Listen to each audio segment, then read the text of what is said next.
Cuidado com os falsos profetas, que vêm até vós vestido como ovelhas, mas, interiormente, são lobos em pele de cordeiro.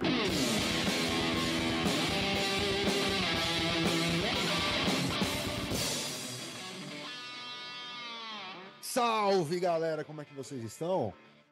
Estamos aqui em mais um episódio do Lupus em Fábula. A gente vai devagar, mas a gente vai. Então, uma vez por mês, trazemos um novo conteúdo aqui para vocês. Estou aqui hoje com o meu amigo Marcos Keller. Saudações, senhoras e senhores. Todo mundo benzinho? Muito bom estar aqui trocando essa ideia com um grande elenco. E com o nosso brother, que há muito tempo não apareceu por aqui, Caio San. E aí, pessoal, como é que vocês estão? E como diria a TT Espíndola, meu amor, nosso amor está escrito nas estrelas. Não sei de onde que vem isso nem pra onde vai, mas beleza. Não, mas é isso aí. E hoje falaremos sobre a jornada hierárquica no tarô, nome bonito que o Keller deu, para nós falarmos assim, quando você começa até quando você pode ensinar os outros. Inclusive, isso é só uma analogia com o tarô para a gente falar sobre a ideia de ensino e aprendizagem, entendeu? Quando você está para ensinar alguma coisa para alguém, né? E é isso. Daqui a pouco, depois dos recados, estamos de volta. E aí, galera? Recadinhos do Lupus em Fábula. Então, primeiramente, catarse.me/lifhod, LIFHOD. Se você gosta dos nossos conteúdos, não esqueça de nos apoiar. Deixa lá um cafezinho ali que você deixa com a sua assinatura de apoiador, já nos ajuda a continuar produzindo este programa, certo? E por hoje é o único recado que temos, só vou deixar um aviso de antemão. Em breve estaremos divulgando a nova turma do Mitos Modernos, Arcanos Maiores, e será a última turma ao vivo. Certo? Provavelmente fim de junho, começo de agosto, ainda não decidimos a data, vou sentar com o cara para definir, mas já de antemão será o último curso ao vivo de Arcanos Maiores. Portanto, se você sempre quis fazer o nosso curso, chegou a sua hora. Certo? E aí, mais uma vez, catarse.me/lifhod, LIFHOD, e voltamos para o nosso episódio. O que rolou é o seguinte, vira e mexe eu tô trocando ideia com uma galera do tarô, porque nós temos muitos contatos, né? O Groll e eu estamos dando aula de tarô já há alguns anos. Não sei quantos anos. Groll, quantos anos? 6. Uns 5, 6, oficialmente, Mitos Modernos, 6. Fora Mitos Modernos 6. Fora os, né? As oficinas, os grupos, as trocas de ideia e por aí vai. Então já tem 6 anos que a gente está dando aula de tarô e muitos dos nossos alunos já estão pesquisando, leem profissionalmente, ou leem para si próprio, usam criativamente e por aí vai. E tem alguns alunos, inclusive, que já estão desenvolvendo seus próprios caminhos, preparando para dar seus cursos, seus materiais, seus olhares e caminho para frente, né? E aí, numa dessas trocas de ideia, uma das conversas que a gente fez é quando que você tá pronto para buscar alguém que te ensine. Quando que você está pronto para começar e como você pode começar? Quando que você pode começar a ensinar? Quando que você tem que explorar? Porque esses marcos, eles não são claros, principalmente para quem está dentro de um rolê, um nível esotérico, ou uma coisa que não tem um ensino oficial. Uma coisa que tem ensino oficial, sei lá, o MEC decidiu, tá ligado? A partir do momento que você tem essa idade de cumprir esses requisitos, você pode dar aula. A partir do momento em que você cumprir esses outros requisitos aqui, você pode dar aula para doutores, né, para mestres, você pode formar criança. Esse aqui é o caminho específico para você poder formar criança, esse aqui é para formar adolescente. Então você tem um parâmetro disso.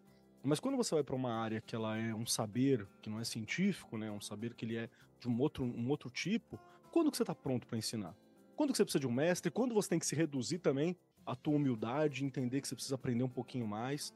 Em que momento que a gente entende isso? Porque desde que a galera descobriu que curso pode dar alguma grana na internet aí, saiu um monte de gente ensinando bagulho com 3 dias, 3 meses, né, nem um ano de conhecimento. E que também não aprofundou. E que aí, consequentemente, você ensina mal. Tem uma comunidade ruim, né? E aí uma série de outros problemas. Então eu fiquei pensando sobre isso, em que momento que a gente tem essa discussão. Essa é a minha introdução para esse nosso papo aqui hoje. E aí, primeira questão que eu quero puxar aqui para essa mesa de senhores e sapientes que estão aqui presentes é justamente se vocês entendem como lidar, qual que é o marco? Como que vocês prestam atenção em vocês mesmos? Em que momento você tá dessa jornada? Tem alguma técnica? Tem alguma forma? Daqui a pouco dá pra gente conversar um pouco dentro do tarô isso, como é que funciona. Mas acho que é legal puxar pro Caio San, que tá aqui com a gente também hoje. Caião, que momento você acha que você falou assim, não, agora eu talvez, usando o tarô como exemplo, agora eu preciso procurar alguém que me ensine. Agora eu posso procurar um livro. Agora eu tenho que criar critério de quando que o livro que presta, que livro que não presta. Agora eu posso tirar profissionalmente. Agora eu posso tirar para amigo. Agora eu acho que eu posso ensinar. Você conseguiu ter esse parâmetro? Como foi para você perceber isso? Para mim, eu acho que o início foi de uma curiosidade. Por exemplo, eu comecei com tarô bem cedo. Eu era adolescente e tal, e eu não entendia nada. Eu não conseguia entender. Aí eu fui pro Lenormand, que tinha menos cartas.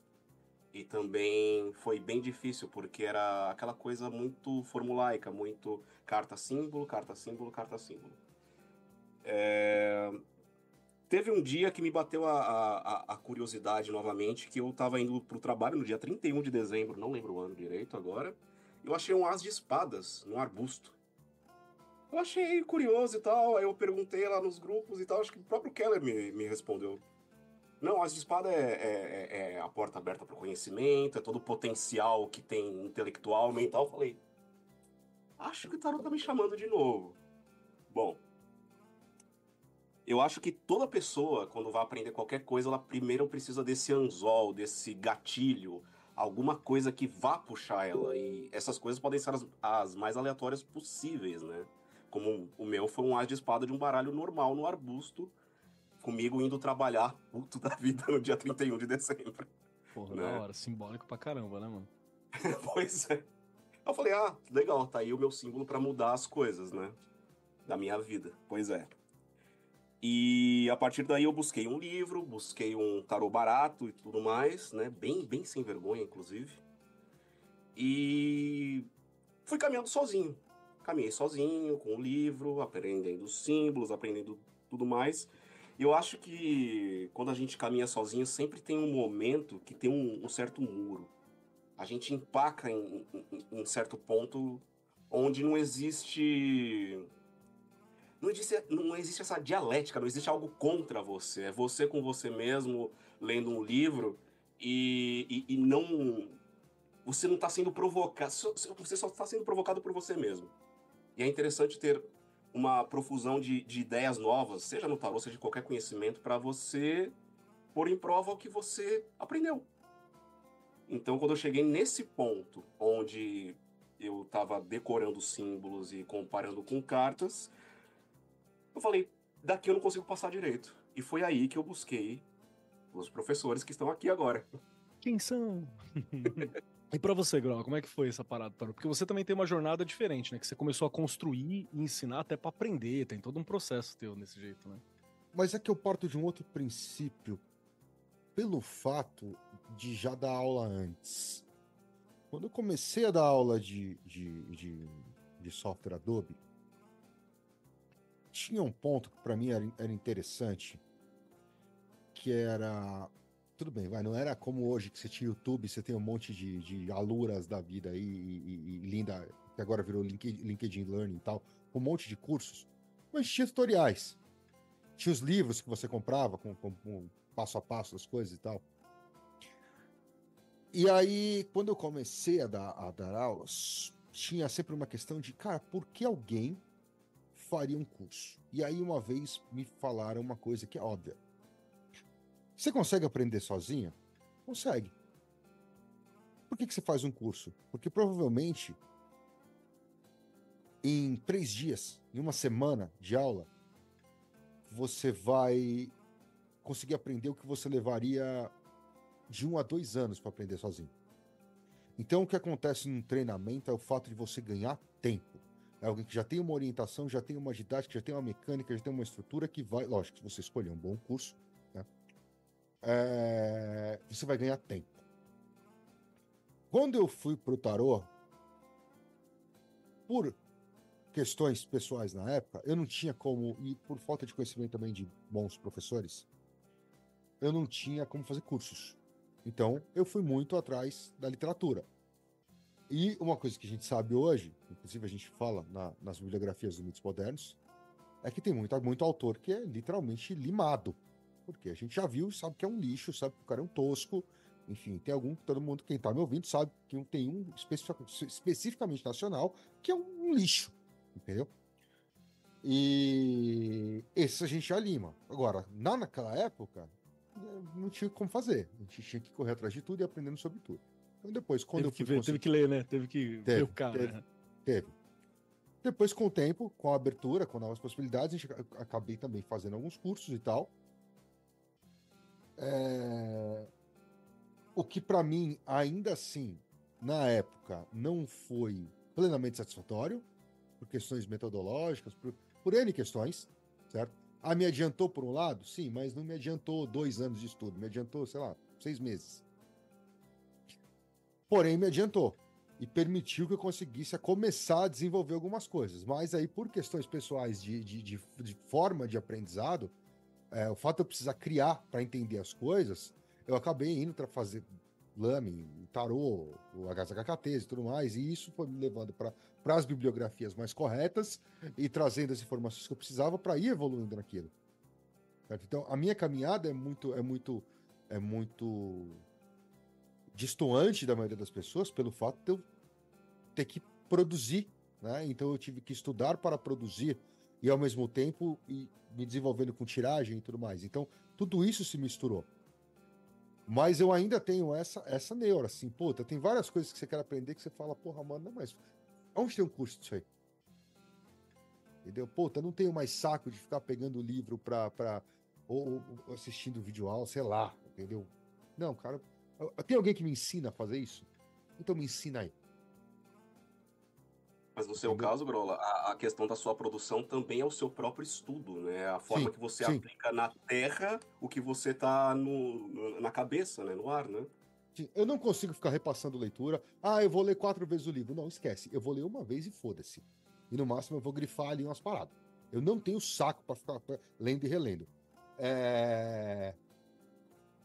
Eu não tenho saco de ficar fazendo resumo. Então, não vou pegar um caderninho para ficar resumindo nada. Eu desenho rabiscando, com mapa de imagem, um gráfico, com umas loucuras, entendeu? Uns rabiscos que parece que não tem sentido nenhum, faz todo sentido na minha cabeça. Ah, mas alguém vai lendo vai entender. Foda-se, é para mim. Interessa eu entender. Só que eu costumava fazer isso depois tentar traduzir digitalmente no Illustrator e tal, para deixar aquilo mais organizado possível. E dessas traduções... acabava que essa era a sua revisão, inclusive, né? Exatamente. É que daí surgiram os pôsteres, daí surgiram os baralhos, daí foi surgindo várias coisas, entendeu? Dessa forma de sintetizar, tanto em ilustração quanto em tabela, né? Articular muita coisa em Excel, por exemplo. Então, de todas essas sintetizações foram surgindo os projetos, e aí obviamente, uma coisa auxilia a outra, certo? Tanto que, assim, uma coisa que eu até comentei há pouco tempo, eu tô dando uma consultoria de tarô, e a pessoa me perguntou sobre isso, eu falei, olha, para mim, entender o tarô, entender a tiragem, veio bem antes, por exemplo, de eu conseguir me comunicar com o consulente. Então eu tive minha curva de aprendizado de comunicação, de como ver uma coisa e não dar uma porrada na pessoa, isso foi muito mais lento do que aprender a ler. Eu sabia o que estava aqui. Eu não sabia a forma como eu ia transferir essa mensagem para o consulente. E às vezes saía na base da tijolada. Certo? Mas por todo esse contexto de construção, de produção, talvez, se lá no começo eu tivesse uma estrutura sólida, um curso mesmo, ter feito um curso fudido, teria sido muito mais rápido ainda? Talvez. Mas não foi o caso que aconteceu naquela época. Até porque não tinha tantos cursos disponíveis quanto tem hoje. Poderia ser que eu até tivesse antecipado muitos anos a minha curva de aprendizado. Mas não foi o que aconteceu. Mas no final das contas, pela produção, a produção acelerou meu processo, e aí o que ficou deficiente foi a parte de comunicação. Essa levou muito tempo para se desenvolver. Basicamente, você primeiro absorveu e traduziu o conhecimento para você, em forma de produção, aí você teve que aprender um modo de passar essa tradução para os seus alunos depois, né? Não, mas aí não é nem para aluno, cara. Aí já é para efetuar a tiragem mesmo, para o Ah, consulente. entendi. Ah, Aí, daí, pra gente estruturar um curso, ainda foi mais tempo, entendeu? certo. Até porque também a gente não tinha interesse nenhum de ensinar ninguém no Não começo. queria mesmo. Vamos ser realistas. Não tinha, tá ligado? O problema é que as pessoas começaram a chegar na gente para tirar dúvida. E aí, inevitavelmente, a gente estava explicando. Só que daqui a pouco a gente estava explicando. Porra, você Aí tá tava explicando fazendo grupo pra tudo. explicar, né? Grupo para explicar. Né? Então, você tá explicando, então, faz o curso logo de uma vez. Mas aí é outra história, entendeu? A grande questão da tradução, principalmente do ensino de tarô, aliás, não é nem do ensino de tarô, é de qualquer coisa. É assim, uma coisa é você absorver, você concatenar, você traduzir o conhecimento para você. Outra coisa é você fazer a parte prática. E aí a parte prática ainda tem duas, que tem uma coisa que, por exemplo, na engenharia você não precisa. Eu não preciso arrumar um troço e explicar pro cara como foi que eu arrumei aquilo. No tarô, não. No tarô eu tenho que ler aqui, eu tenho que traduzir a informação que tá aqui para um terceiro. Isso é Entendeu? verdade. A minha grande questão inicial, sempre foi uma das maiores. Inclusive, quando a gente criou a Rod Studio, a gente falava que o Keller precisava estar na Rod Studio porque ele era um ser humano, porque eu e o Kusto a gente era robô. Tá ligado? A gente não sabia falar com as pessoas, entendeu? E por quê? Porque assim, era mente analítica, era os NT, né? Pra quem já fez nosso curso de cor sabe o que eu tô falando. A gente era basicamente NT, entendeu? Era robozinho, entendeu? Comunicação, o que é isso? Eu falo em código com a pessoa, se ela quiser, ela entende. Só que no tarô, quando você tá fazendo tiragem, não é assim. Entendeu? Você precisa Precisa traduzir a dessa mensagem sensibilidade, e né? às vezes você precisa atenuar o impacto da mensagem, né? Olha, É, esse é sim. outro ponto que a gente não fala muito, né? Saber atenuar é outro rolê também, porque às Sim, vezes vem sim, paulada e você não pode dar paulada, né? sim. Ou às vezes precisa, né? Aí tem o ponto também, né, cara? Às vezes você precisa dar uma paulada. Então é mesmo sentir o feeling do esquema, né? Uhum. Mas vocês Perdo sabem que Caio. tem consulente que prefere que a coisa não seja traduzida, né? Tem consulente que adora a questão do mistério, tipo, não me traduz, só fala o que tá acontecendo, né? Tem pessoas que não querem desvendar nada, elas só querem ouvir. Não, mas aí então ela compra o baralho, mesmo sem saber interpretar, ela tira as cartas. Ah, aí é Você muito não vai trabalho pra entender o ela, que né? saiu. Beleza. Porque se ela Aí tá é me muito pagando trabalho. pra tirar, é pra eu ler as cartas e falar pra ela. Entendeu? Não faz sentido. É. Boa. Cara, E, pra mim foi uma coisa é. meio doida quando eu paro pra pensar assim, porque eu comecei a ler por mim mesmo algumas coisas, mas assim, eu comecei jovem, né? Comecei na adolescência também e não tinha muito material não, cara. O máximo que você tinha aqueles livrinhos safados que acompanham o tarozinho e aquele folhetinho, sabe? Que fala de leitura invertida, é só palavra-chave vagabunda, tá ligado? Só arcano maior também, por aí vai. Aí eu consegui achar alguns locais na internet que me pareceram bons para dar uma olhada, para começar. E eu me lembro que quando eu peguei um tarô na feira, tinha uma senhora na feira na frente de casa que sabia ler Lenormand e algumas coisas. E ela me ensinou o básico, assim, né? Bem na frente da minha casa com a barraca dela. E era a barraca que tinha os pés de coelho, que hoje é proibido, mas ela tinha umas paradas dessas, na época eu não era. E algumas outras coisas. Eu ficava lá, toda sexta-feira de manhã eu ficava lá trocando ideia com ela, né? E eu estudava à tarde, então podia ficar conversando. Quando dava umas 11 horas, eu entrava, né? Ficava ali das 9h30 até umas 10 e pouquinho conversando com ela, comendo pastel. E aí depois, né, seguia pra casa pra ir pra escola à tarde. Então foi ali que eu comecei. Mas a minha família teve um histórico de uma relação com o tarô, minha avó sabia ler, mas ela lia mais intuitivamente. Ou seja, zero método, né? Abria a carta e falava ali o que ela tava lendo do rolê, que ela tava sentindo. E aí, como a gente já falou, isso não necessariamente é tarô. Você tá usando o tarô, mas não quer dizer que você tá lendo tarô. Tarô tem técnica, é outra coisa importante. E aí, quando eu comecei a estudar, foi ao longo da vida, pegando livro, por aí vai.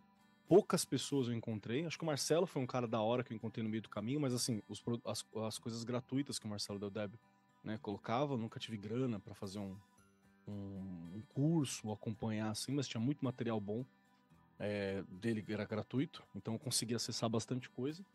E consegui ter a partir da universidade foi onde eu acho que eu aprendi a entender quando que um cara tá ensinando bem, quando que um cara tá blefando no texto, quando que o texto tem referência, quando que o texto não tem. Na universidade foi que eu aprendi a fazer essa diferenciação. E aí foi onde os materiais começaram a ficar mais interessantes. Porque eu consegui olhar o cara e falar, mano, esse maluco tá tirando coisa do cu. Mano, isso aqui não faz sentido. isso aqui não faz nem sentido com a época do tarô, com as épocas do tarô, isso aqui não faz sentido. E aí foi assim que eu conseguia separar. E é foda, porque como a minha universidade foi em História, a minha forma de estudo virou fazer aula. Então tudo que eu estudava, até hoje eu organizo em tópico como se fosse uma aula. Tudo que eu estudo eu organizo de forma de aula. Então, o meu resumo é preparar aulas sobre as coisas. Eu tenho 1 milhão de aulas preparadas sobre coisas que eu nunca vou dar e que eu nem é da minha competência, assim. Mas virou a minha forma de estudo. É assim que eu normalmente faço. Então, eventualmente, ensinar virou uma coisa que normalmente está acontecendo à volta, assim, né? Aí quando a galera começou a perguntar, quando a gente começou a trabalhar e quando eu e o Grola sentamos para comparar o que a gente tinha estudado ao longo do caminho para dar aula, meio que foi um caminho natural para mim. Eu tenho que, inclusive, tomar cuidado hoje em dia para que qualquer coisa que eu leia, que não seja um livro literário, por exemplo, não vire aula.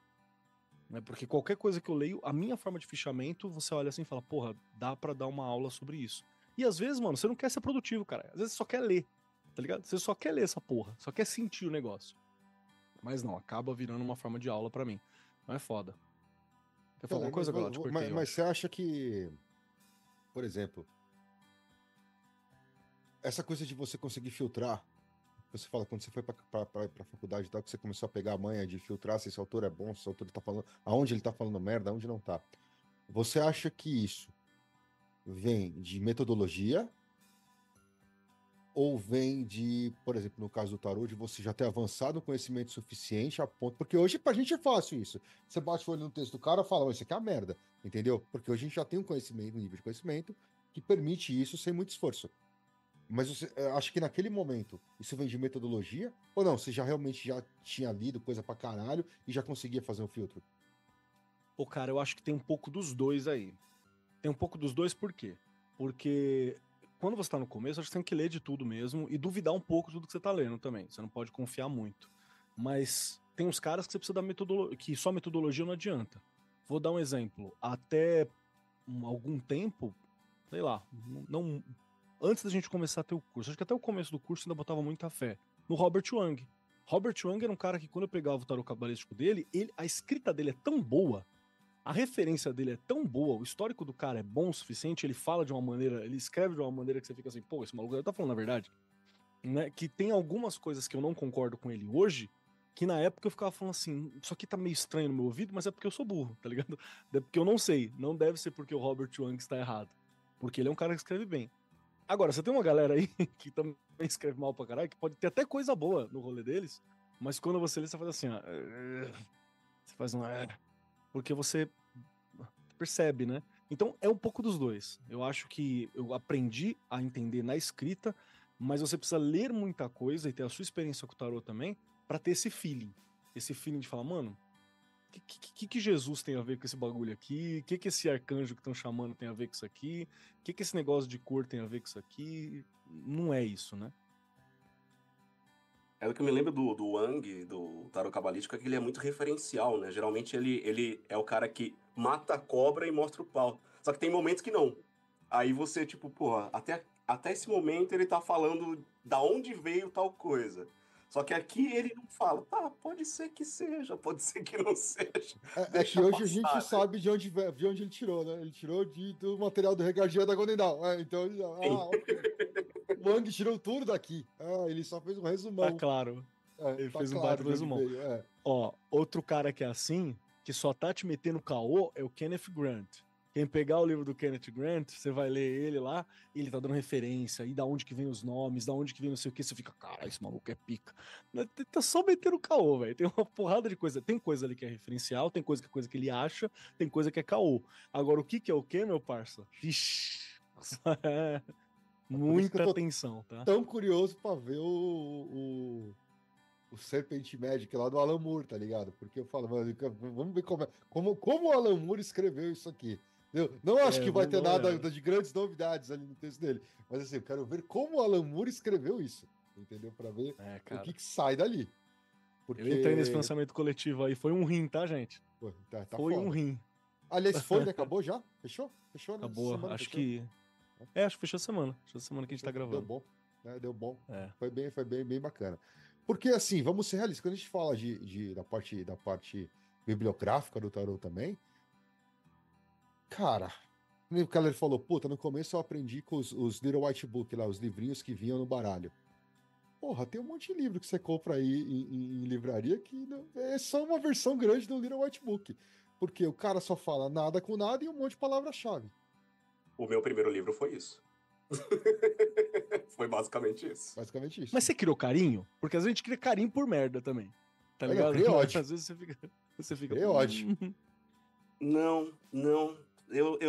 Tanto é que eu cheguei numa certa encruzilhada que eu falei, ok, mas eu não tô chegando em lugar nenhum. Eu não estou conseguindo ligar o conhecimento. E conhecimento é conjunção de informação. Então eu tava lotado de informação e eu não conseguia gerar conhecimento com isso. Então eu não gerei tanto carinho, saca? Então, aí, né, você precisa buscar outras fontes. Aí você busca outras fontes e você também tem essa miríade de significados. Aí você já começa, como o Keller falou, ver a carta inversa, a carta sei lá o quê. Você fala, ô cacete, não, isso não tá fazendo sentido pra mim, saca? Né? Uhum. Eu quero puxar mais uma parada, assim, que tem um rolê, né? Vou dar uma micro aula aqui pra galera também. Porque quando a gente pensa no tarô, a gente tá usando o tarô como pano de fundo para essa discussão. A discussão é sobre aprendizado, sobre quando você reproduz, e por aí vai. Desenvolvimento do conteúdo e tal. Mas no tarô, por exemplo, você tem uma parada que é algumas cartas que elas têm um simbolismo interessante. Eu vou pedir pro Grola falar um pouquinho, se puder, sobre o rolê do adepto, do iniciado, quem é o professor, né, quem é o aprendiz, quando a gente tem isso, porque pelo menos esses 3 papéis a gente encontra.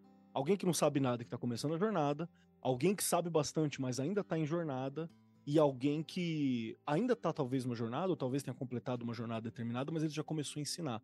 Para dizer que esses 3 papéis, que inclusive uma porrada de ordem esotérica usa, né? Aprendiz, companheiro, mestre, usa essa estrutura, ela é uma estrutura que ela tá presente há muito tempo. Então, existem esses graus quando você pensa na cultura que a gente acaba introjetando, né, no meio do caminho. Existem pelo menos esses graus. O que acontece é o seguinte, vamos lá, pessoal, vamos isolar o tarô, tá? E falar de arcanos maiores. Arcanos maiores do tarô falam sobre uma jornada iniciática. Ponto. É isso. É por isso que você vai conectar ali com a jornada do herói, por isso que você vai conectar com qualquer jornada cíclica, independente do padrão que você quer usar, se é Campbell, se é Vogler, se é o não sei quem, se é o não sei quem, ele é uma jornada iniciática. O problema é que as pessoas não sabem o que é uma jornada iniciática e não sabem o que é uma iniciação. Porque a grande maioria das pessoas acredita que jornada iniciática e iniciação é uma coisa tem alguma relação com espiritualidade. E não tem. Iniciação é todo acesso a um novo conhecimento. Ponto. Mas é um conhecimento espiritual? Pode ser ou pode não ser. Certo? Você vai ver que para alguns grupos, por exemplo, ciganos, eles falam que a primeira iniciação é o próprio nascimento. Em teoria é. Quando você dá os primeiros passos, é uma iniciação. Quando você aprende a ler todo o alfabeto, é uma iniciação. Seu primeiro beijo, a primeira vez que você transa, a primeira vez que você faz qualquer coisa é uma iniciação. Certo? Então você está acessando um novo conhecimento. Certo? E isso é uma jornada iniciática. Certo? É o caminho de você sair de uma pessoa crua para uma pessoa que adquiriu um novo conhecimento. A diferença é que os arcanos maiores, diferentes, por exemplo, da própria jornada do herói do Campbell ou do Vogler, essas jornadas do herói são centradas nos eventos que acompanham essa jornada iniciática. O tarô, ele mescla tanto os eventos quanto os personagens que aparecem nessa jornada. Os personagens principais, tá? Não estamos colocando coisas secundárias. E ali a gente tem essencialmente a figura do louco, que é o herói, ou o protagonista, ou o que a gente chama de, muitas vezes, de adepto, que é aquele que aspira a ser algo. Ele é aquele que quer se tornar algo, quer se tornar alguém. E, portanto, é aquele que se colocará numa jornada iniciática para obter uma iniciação. Certo? É aquele que vai se colocar numa busca por um conhecimento. E logo no início do tarô, da estrutura do tarô, a gente tem Os iniciados são figuras que já detêm a iniciação que o louco quer. E, portanto, são figuras de inspiração. Porque você nunca vai se querer se tornar algo que você não sabe o que é. Se você quer, a criança quer ser médica, é porque ela já viu um médico. Ela sabe que ela tem uma ideia do que ele faz, não com completude, mas ela tem uma visão. Se ela quer ser atleta, o moleque quer ser jogador de futebol. Pô, ele vê um jogador de futebol, ele vê como ele se veste, ele vê como ele se porta. Então ele se inspira naquilo. E aí a gente tem logo de cara o mago e a sacerdotisa, que são duas faces da mesma moeda, porque eles representam o iniciado, na contraparte Yang e na Yin, mas eles representam o iniciado. Quem são esses caras? Esses caras são aqueles que já têm esse conhecimento que o louco quer, e portanto são aqueles que o inspiram. Certo? São aqueles que caramba, como é que chama o autor lá? O Buzz Raff chama de pais espirituais, ou eu prefiro inspirações, tá? Mas são os pais espirituais do louco, porque são aqueles que inspiram ele a buscar pelo conhecimento. Ainda tem ali os pais carnais, né? No caso dos personagens iniciais, que é o Imperador e a Imperatriz, que também normalmente são iniciados, mas são iniciados na vida prática, no dia a dia. São aqueles que vão educar, vão fazer com que esse louco minimamente tenha condições de partir para o mundo para buscar o conhecimento, certo? E aí tem um ponto importante que até eu lembro nitidamente uma aula que a gente estava tirando algumas dúvidas e uma menina perguntou pra gente assim: a figura do mago não é um pouco arrogante? E eu falei: o mago é arrogante? Eu lembro disso. A sacerdotisa também é arrogante. Os dois são arrogantes. Por quê? Porque eles são iniciados, eles detêm o conhecimento e eles não têm obrigação nenhuma de te ensinar nada. Não é função deles. Certo? O mago é o iniciado Yang, a sacerdotisa é o iniciado Yin. Eles não têm obrigação de ensinar. Eles têm outras funções, entre aspas, no templo. Mas eles não estão ali para te ensinar, eles estão para inspirar, para ensinar, não. E aí surge mais uma figura que é um iniciado, que por muitas vezes já passou pela função de mago, já passou pela função de sacerdotisa, às vezes pelas duas, e ele tem algo a mais, que é um negócio chamado didática. Ele adquiriu uma nova iniciação, que é a capacidade de transmitir o conhecimento. E esse cara é o Hierofante. O Hierofante é o mentor do louco. É assim, o louco se inspira nos iniciados, ele abandona o mundo comum que é guardado pelo Imperador e Imperatriz, que são os pais dele, para se jogar num novo mundo, normalmente guiado pelo Hierofante, porque é aquele que vai ensinar o caminho para a iniciação. Então, essa é o que a gente chama de analogia do templo, a metáfora do templo, que é a estrutura básica de construção de mundo comum da jornada do herói, por exemplo. Certo? Da jornada do herói do ponto de vista do tarô. Tá? Como eu falei, o Campbell e o Vogler, eles tiram a ideia dos personagens dentro das etapas. O tarô não, por ser uma estrutura mais antiga, é tudo misturado. Então, ali nas cartas, a gente tem etapas e tem personagens e tem outras definições, outras estruturas, mas, porém, é tudo entre aspas, a mesma coisa. Certo? Então, a gente tem esses paralelos. E aí, Keller, era isso onde você queria que eu chegasse ou você queria que eu entrasse na corte logo de cara? Não, era isso mesmo, cara. Acho que pode puxar da hora. E aí eu queria acrescentar com o rolê da corte também, porque tem muitas formas de você olhar a corte e a gente, nas nossas aulas, a gente ensina algumas, inclusive. Tem uma que é show de bola, que é essa que envolve falar sobre uma questão das personalidades, né? E por aí vai, são posturas, que é inclusive quase uma extensão dos cursos de tarô que a gente dá, e que é um ponto de virada, assim, na compreensão do tarô no geral, e da leitura no geral, e também das leituras sobre a corte. Mas tem uma leitura mais clássica sobre a corte, que é algo que eu fazia muito tempo atrás. Inclusive, eu não tenho certeza nem de onde foi que veio isso. Preciso dar uma pesquisada. Quem foi que falou isso antes de mim e da onde que eu tirei. Porque esse é outro problema que a gente tem quando fala sobre esoterismo, né? O conhecimento é muito pulverizado às vezes, então referenciar algumas coisas é muito fácil de se perder.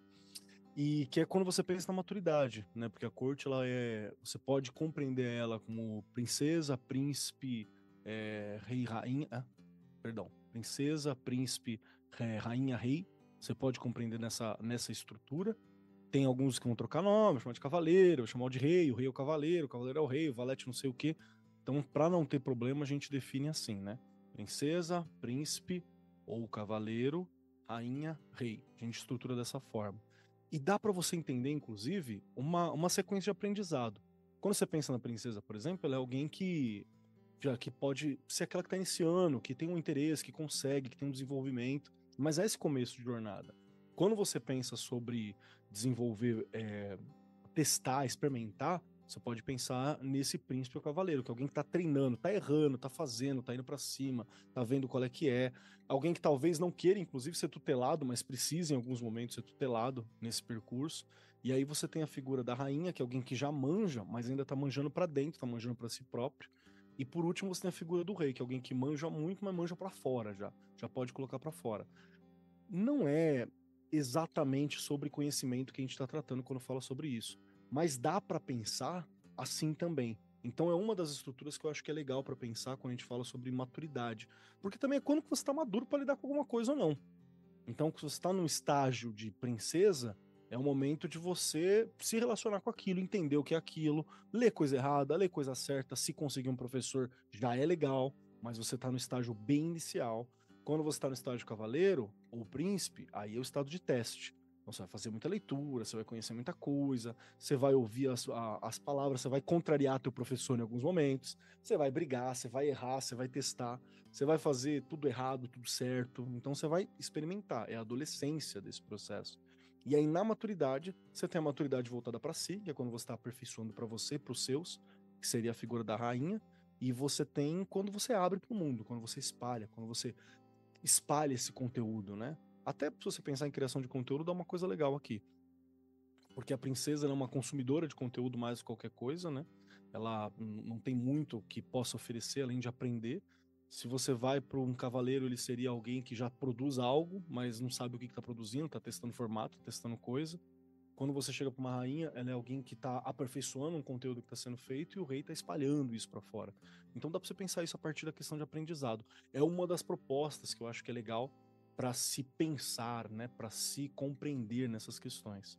E aí agora eu jogo pro senhor Caio San, que já ouviu tudo isso quando a gente estava fazendo o curso também, e que é alguém que além de tudo, tem um jovem criança consigo e tá vendo esses passos acontecendo ao vivo também, né? O que você acha disso tudo, Caio? Eu acho bacana essa explicação que você deu sobre basicamente as 4 fases do que seria o conhecimento da princesa, o príncipe, a rainha e o rei, que é muito essa coisa do yin yang, e ela não é linear, saca? Não é esse negócio do positivismo. A princesa e o príncipe estão sempre batendo bola. Geralmente, quando nós estamos na nossa jornada de adquirir conhecimento, a gente aprende um pouquinho e já vai provar alguma coisa. Então vamos de princesa para príncipe. Aí prova, quebra a cara e tem que voltar para princesa de novo. Aí vai fazendo esse bate-bola até mais ou menos se tornar o que seria a rainha. Tipo, olha, eu tenho um certo conhecimento, certo? Mas eu vou manter para mim por enquanto. E chega um momento que a gente tem que expandir esse conhecimento para o mundo e voltar de novo à rainha. Eu tenho um certo conhecimento. Tanto é que, pô, vocês dois são professores, vocês estão estudando o tempo todo. Não existe uma maneira de, digamos, um rei falar que é rei sem voltar para dentro e sempre estar se fortalecendo, né? Bom, o meu processo, agora jogando mais pro meu mundano, assim, foi esse de começar com um livro, né? Fazer umas leituras, vendo que eu tava quebrando a cara, né? Lendo de novo, fazendo umas leituras, vendo que eu tava quebrando a cara, lendo de novo, fazendo as leituras, vendo que, funcionou. Então a gente tem esses processos, né? Como eu posso dizer, de tentativa e erro, né? Mas o meu processo iniciático do tarô, antes do curso e durante o curso, foi muito esse de ler, tentar comigo, obviamente, eu não ia tentar pro mundo, né? Tentava comigo, via que tá certo, mas não tá certo, tô extrapolando um pouco aqui, tô extrapolando um pouco ali, mas o mais legal foi quando eu comecei a fazer o curso e eu me senti burro. Uou. Por que se sentir burro é importante? As pessoas deveriam se sentir um pouco mais burras, né? Porque temos todos esses problemas hoje em dia porque as pessoas estão se sentindo inteligentes demais. O legal quando você está fazendo um curso com bons professores é que eles fazem você se sentir burro e eles estendem a mão para abrir um mundo para você. Olha, aqui tá, saca? Não é aquela questão... Eu sei bem como é isso, cara. Primeira vez que eu dava aula em escolinha de Photoshop, quando eu fui pro centro autorizado da Adobe, antes de começar a dar aula, eu falei, não, assiste um curso aqui do professor aqui para você ver a sequência das aulas e tal. Meu irmão, no primeiro dia do curso, eu achava que eu era muito foda. Eu me senti um merda, cara. Eu falei, caralho, fodeu, eu não entendo nada dessa porra. E eu tinha 4 meses para fazer uma prova de certificação. E eu passei na prova. É bom, que é sensacional isso. Acho que isso deve vir até do Clóvis Vieira de Barro. É sensacional essa sensação de você se sentir. Caralho, eu ia falar exatamente isso, cara. Você fala, não, mano, como assim eu não entendo essa merda? Nem fodendo. Vou entender. Porque aí, e é bom quando você tem bons professores que eles te instigam a ir atrás e para você se sentir menos burro, saca? Eu acho que o processo da iniciação é esse, é você ver que, cara, existe todo um mundo ao meu redor que eu mal conhecia e agora estou sendo apresentado e eu ainda não conheço. Só que pelo menos eu entrei nele, né? Eu acho que é isso que é o importante no aprendizado, né? Você ter a humildade de saber que você não sabe, olha só, e você começar a ir atrás, né? Você começar a caminhar, né? Baby steps, passos de bebê, passos de formiga, mas você começar a ir com seus próprios passos e conduzido por professores ao meu ver, pelo menos, é sempre melhor, né? Tem outro ponto também, que é essa coisa, essa relação, por exemplo, das princesas. Você se colocar na posição da princesa, de alguém que está começando, certo? É você entender que você não vai aprender nada para amanhã. Ah, eu vou começar do zero e amanhã eu tô bom nisso. Que é a história que eu sempre falo, eu repeti muitas vezes, do cara que foi lá num grupo e falou: nunca li nada sobre tarô, vou começar a aprender em 6 meses, quero estar jogando profissionalmente. Eu só ri, tá ligado? Eu ri, eu dei risada, eu falei, mano, cala a boca, velho, você não sabe nem o que você tá falando, tá ligado? Se coloque na sua posição, por mais que muitas vezes, assim, como eu falei, a diferença de você aprender com um professor é que ele vai te dar tempo e vai te explicar estratégias para você amadurecer. Mas não quer dizer que você, por mais que ali esteja tudo facilitado, que amanhã você vai estar foda pra caralho. Porque além disso, você tem que ir para a posição de cavaleiro e começar a botar em prática. E muita dessa prática é com você mesmo. E a prática? Ah, quanto tempo eu preciso de prática? Não sei. Eu não sei quanto tempo você pratica por dia.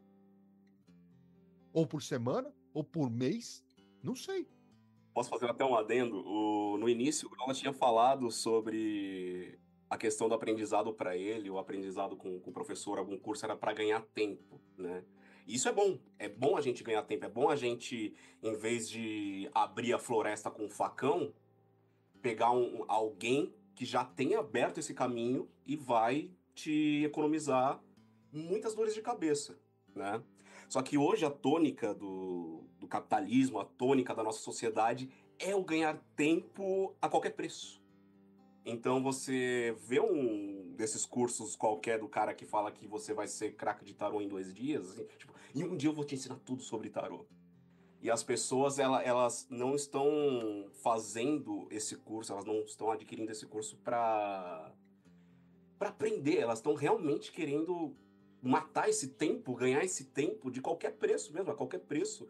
Não importa o que for, sabe? Elas não estão prestando atenção no conhecimento que elas podem adquirir com isso. Né? Perfeito. Acho que é E mais às vezes até comprando terreno na Lua, né? Porque o curso promete mil fundos e o cara vai embora e fala isso aí. E Exatamente. não é às vezes, né? Exatamente.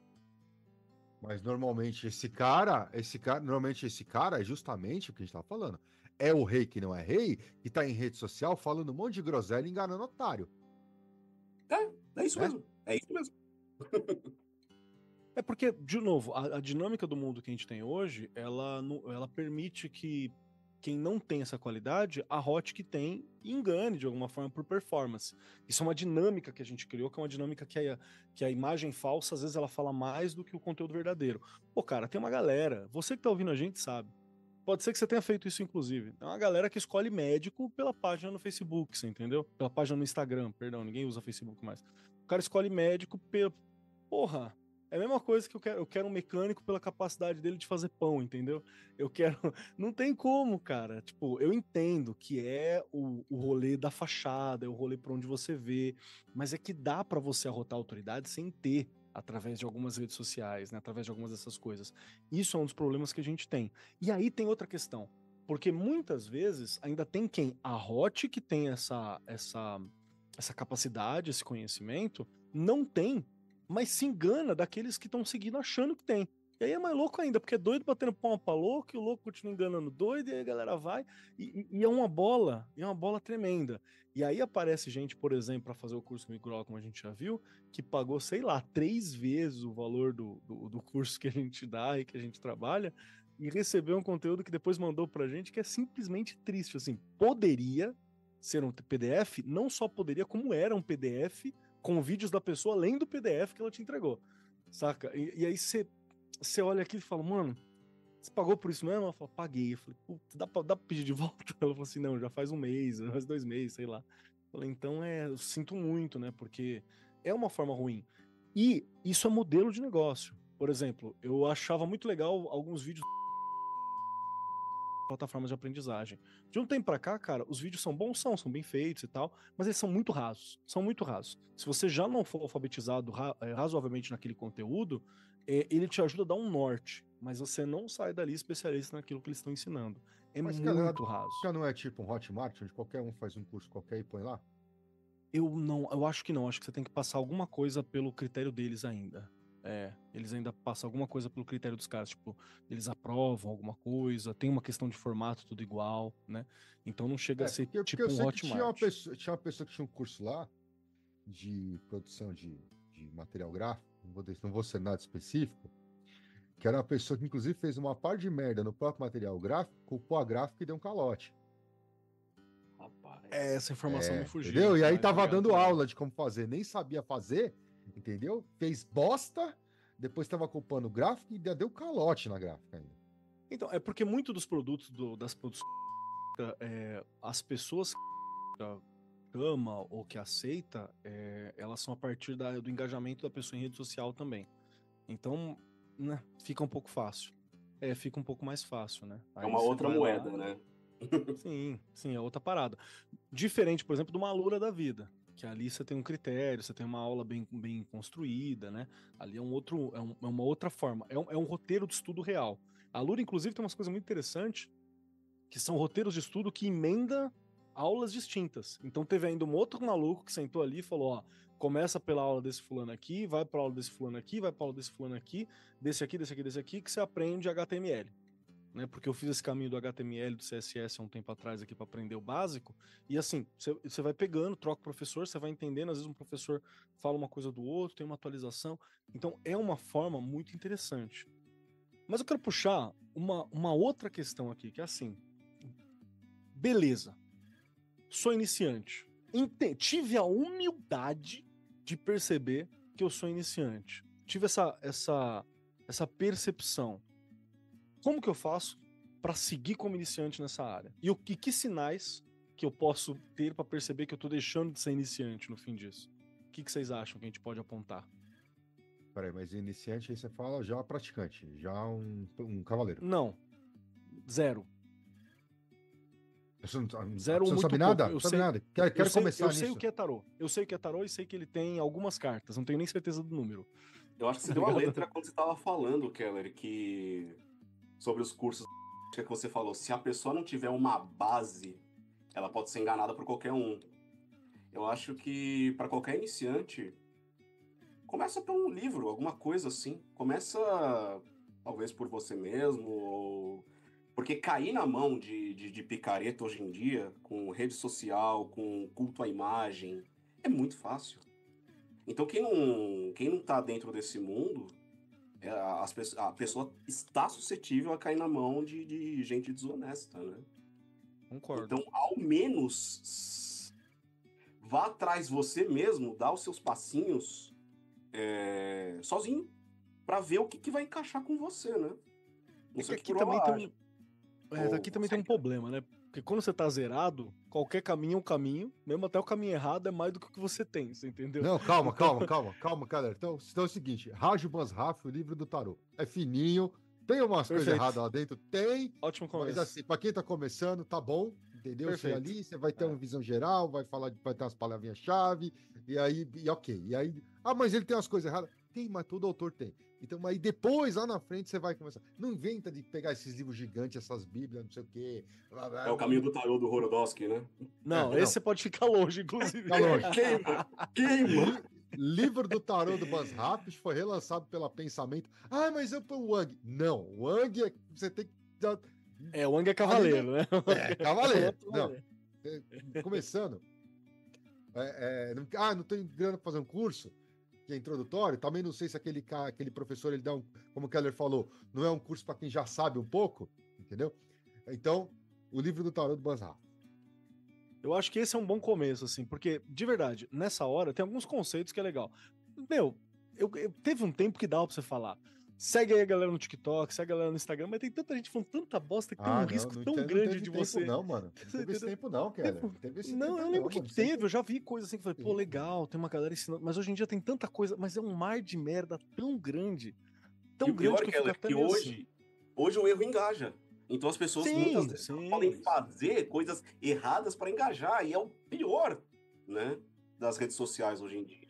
A pessoa faz alguma coisa errada, tipo, cara, eu tenho certeza que 90% desses vídeos de culinária, vamos sair do tarô e ir pra culinária, que os caras fazem uns absurdos no vídeo, é justamente pra galera ficar enojada e compartilhar, e olha o que essa americana doida tá fazendo, saca?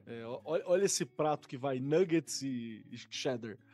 Isso é em tudo, Caio. Você vê assim, tipo, especialista em nutrição, falando umas coisas que você que nem é nutrição, você fala assim, mano, isso que você tá falando nem tem lógica.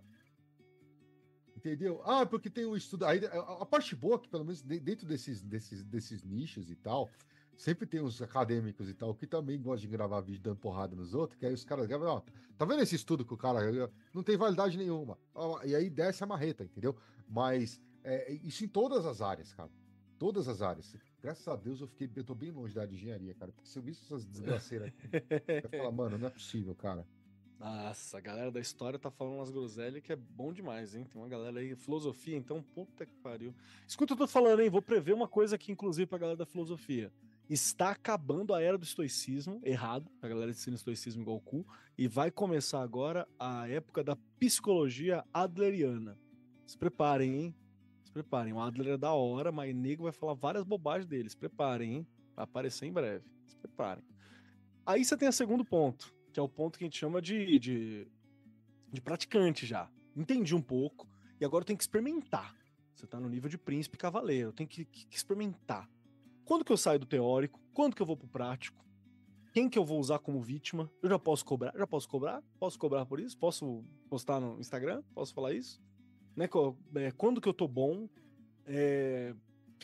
Existe algum sinal? Eu entendi o básico, eu sei a diferença entre símbolo, signo e arquétipo, estereótipo. Você tem que saber isso aí, tá? Você não sabe essa diferença, aí você tá lascado. Eu sei que arquétipo da Cleópatra não existe, isso é idiotice. Se você fala assim, eu sei, você já tá um passo adiante de muita gente. Caio, o que você acha desse ponto? Porque você já passou desse, né, Caio? Você é tarólogo, monstro, sei lá, só não dá aula porque não quer.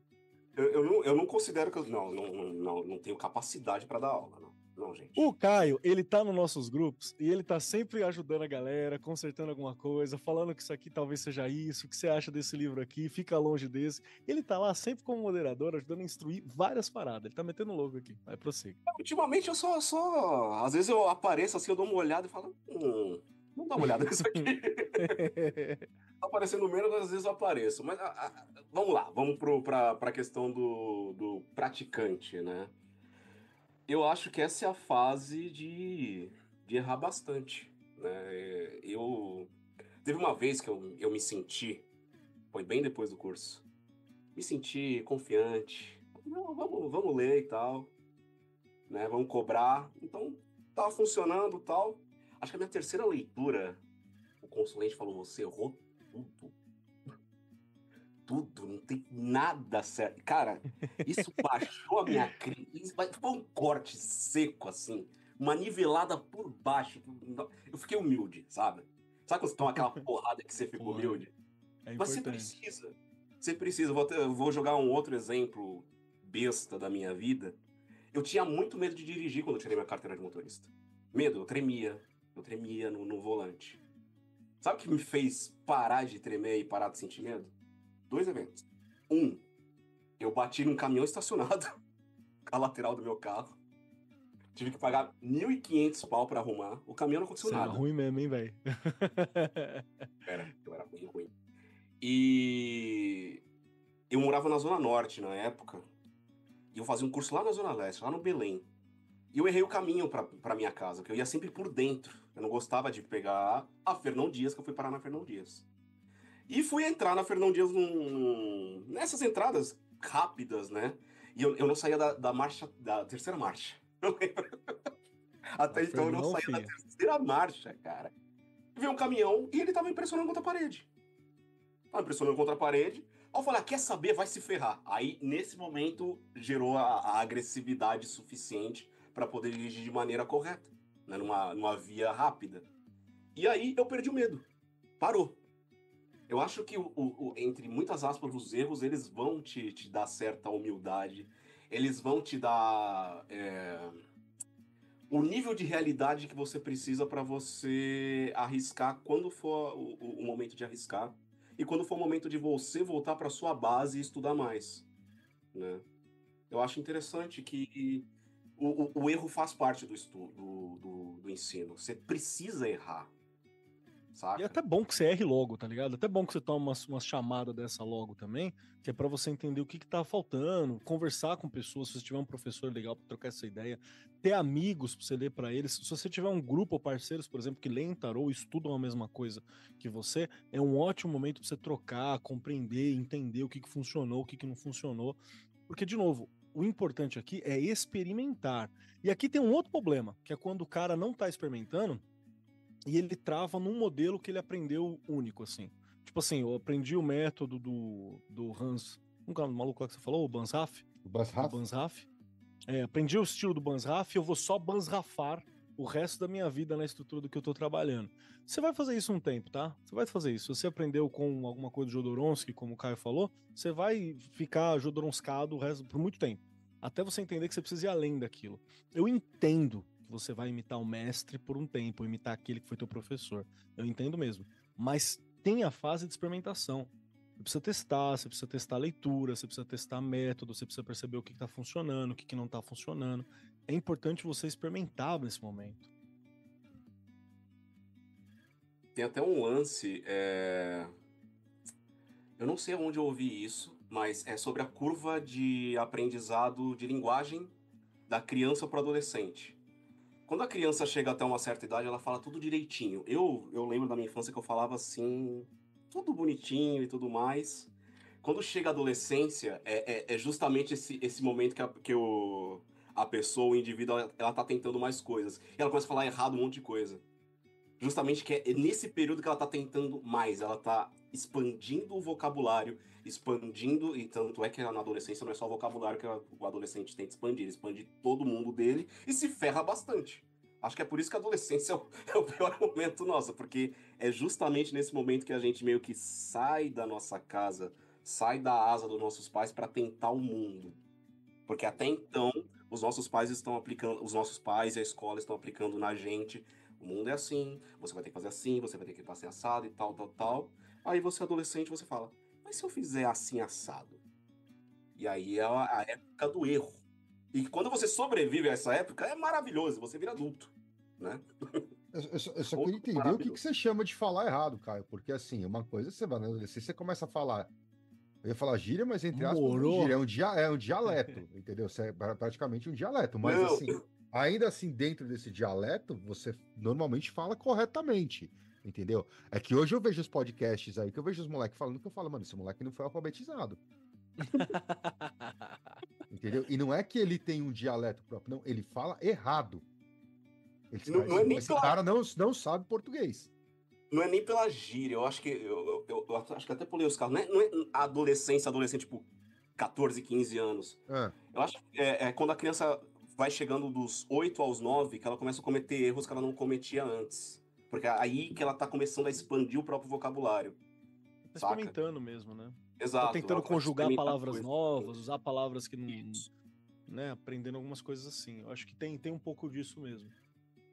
Mas também tem outras questões aí que eu acho que é importante lembrar, que você dificilmente vai passar por esse momento sem algumas dificuldades, sem alguns arranhões, né? Então, assim, se prepara. Ter professores bons ajuda você a facilitar esse processo. Se você teve bons professores nesse momento da experimentação, nesse momento do estágio de praticante, eu acho que ele é um bom momento. O que você não pode fazer? O que você não pode é, no estágio de praticante, achar que você já tá bom. Que é o que tem muita gente por aí. Tem muita gente por aí que não tá entendendo ainda e tá achando que já tá nesse estágio. Eu não tô falando de tarot, tô falando no esoterismo é o que mais tem. O que mais tem no esoterismo é a galera que confunde conceitos básicos, só que pior de tudo, não entende os próprios conceitos, assim. Recentemente eu tava conversando com uma galera e uma das coisas que eu levantei foi que às vezes o cara quer desenvolver sei lá, quer trabalhar com invocação, alguns processos mágicos mais desenvolvidos. Mano, o maluco nunca parou pra pensar o que ele acha que é o plano astral, sacou? O cara nunca parou pra pensar nisso.